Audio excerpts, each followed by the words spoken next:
Ang Hatol ng Kuneho, isang pabula. Salin ni Vilma C. Ambat. Noong unang panahon, nang ang mga hayop ay nakapagsasalita pa, may isang tigreng naghahanap ng pagkain sa gubat. Sa kanyang paglilibot, nahulog siya sa napakalalim na hukay. Paulit-ulit na sinubukan ng tigre ang makaahon, subalit siya ay nabigo. Sumigaw siya ng sumigaw upang humingi ng tulong, subalit walang nakarinig sa kanya. Kinabukasan, muling sumigaw ang tigre upang humingi ng tulong hanggang mapaos. Gutom na gutom at hapong-hapuna ang tigre. Lumupasay na lamang siya sa lupa. Naisip niyang ito na ang kanyang kamatayan. Walang ano-ano ay nakarinig siya ng mga yabag. Nabuhayan siya ng loob at agad na tumayo. Tulong! Tulong! Muli siyang sumigaw. Ay, isang tigre. Sabi ng lalaki habang nakadungaw sa hukay. Pakiusap! Tulungan mo akong makalabas dito. Kung tutulungan mo ako, hindi kita makakalimutan habang buhay. Pagmamakaawa ng tigre sa lalaki. Naawa ang lalaki sa tigre, subalit naisip niyang baka kainin siya nito. Gusto sana kitang tulungan, subalit nangangamba ako sa maaaring mangyari. Patawad, ipagpapatuloy ko na ang aking paglalakbay. Wika ng lalaki at nagpatuloy sa paglalakad. Sandali, sandali. Huwag mong isipin yan. Huwag kang mag-alala. Pangako, hindi kita sasaktan. Nagmamakaawa ako. Tulungan mo ako. Kapag ako ay nakalabas dito, tatanawin ko malaking utang na loob. Pakiusap ng tigre. Tila labis na nakakaawa ang tinig ng tigre, kaya bumalik ang lalaki upang tulungan ito. Nakahanap siya ng troso at dahan-dahan niyang ibinaba sa hukay. Gumapang ka rito. Gumapang ang tigre sa troso hanggang makaahon sa hukay. Nakita ng tigre ang lalaking tumulong sa kanya. Naglaway ang tigre at naglakad paikot sa lalaki. Sandali! Hindi ba nangako ka sa akin na hindi mo ako sasaktan?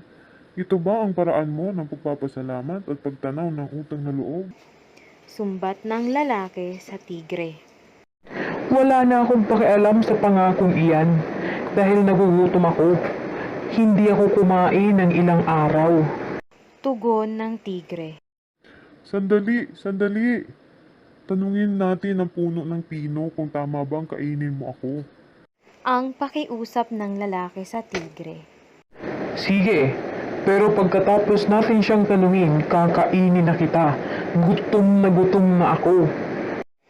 Ipinaliwanag ng tigre at ng lalaki sa puno ng pino ang nangyari. Anong alam ng tao sa pagtanaw ng utang na loob? Bakit ang mga daon at sanga namin ang kinukuha ninyo upang mapainit ang inyong mga tahanan at maluto ang inyong pagkain? Mga taon ang ibinibilang namin upang lumaki. Kapag kami malaki na, pinuputol niyo kami. Ginagamit ninyo kami sa pagtatayo ng inyong bahay at pagpapagawa ng inyong mga kasangkapan. At isa pa, tao rin ang humukay ng butas na iyan. Utang na loob, huwag ka nang magdalawang isip, tigre. Sige, pawiin mo ang iyong gutom. Sagot ng puno ng pino. Oh, anong masasabi mo doon? Tanong ng tigre habang nananakam at ninungusuan ang lalaki. Sa mga sandaling iyon ay dumaan ang isang baka. Hintay! Hintay! Tanungin natin ang baka sa kanyang hatol. Pakiusap ng lalaki. Sumang-ayon ang tigre at ipinaliwanag nila sa baka ang nangyari. Hiniling ng dalawa ang opinyon ng baka. Saka ng akin, walang duda sa kung ano ang dapat gawin. Dapat mo siyang kainin. Tingnan mo, Mula nang kami ay may silang, naglilingkod na kami sa mga tao. Kaming mga bakang nagbubuhat ng mabibigat nilang dalahin. Inaararo namin ang bukid upang makapagtanim sila. Subalit, ano ang ginagawa nila? Kapag kami ay tumanda na, pinapatay kami at ginagawang pagkain. Ginagamit nila ang aming balat sa paggawa ng kung ano-anong bagay. Kaya huwag mo akong tanungin tungkol sa pagtanaw ng utang na loob. Kainin mo na ang taong yan. Wika ng baka sa tigre. Tingnan mo, lahat sila ay sumasang-ayon sa akin. Kaya humanda ka na sa iyong kamatayan. Wika ng tigre habang bumubuelo upang sakmalin ang lalaki. Alam na ng lalaki na ito na nga ang kanyang katapusan. Nang biglang dumating ang lumulukso-luksong kuneho. Sandali, tigre! Sandali! Sigaw ng lalaki. Ano na naman? Singhal ng tigre sa lalaki. Pakiusap. Bigyan mo pa ako ng isa pang pagkakataon. Tanungin natin ang kuneho para sa kanyang hatol kung dapat mo ba talaga akong kainin. Walang kwenta. Alam mo ang sagot niya. Pareho lang sa sagot ng puno ng pino at ng baka. Pakiusap. Parang awa mo na. Pagsusumamo ng lalaki. Oo, sige. Pero huli na ito. Gutom na ako.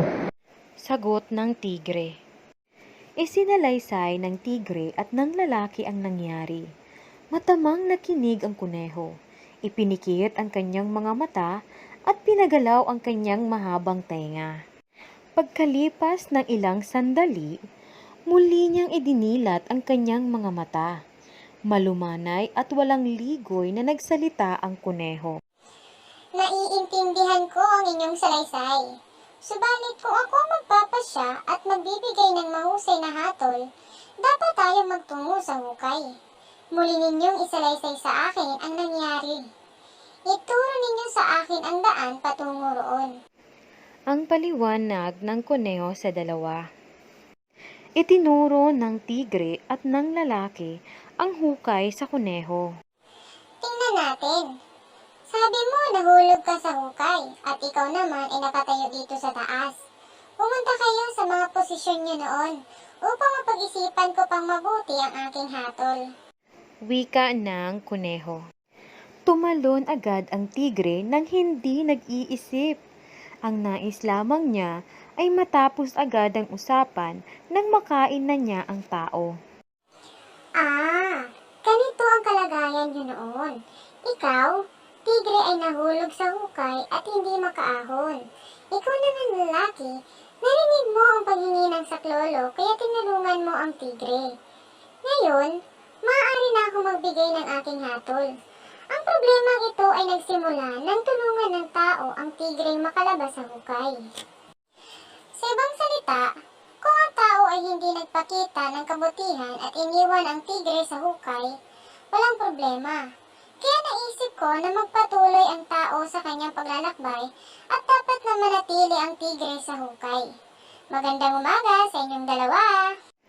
Wika ng matalinong kuneho at nagpatuloy sa kanyang paglukso.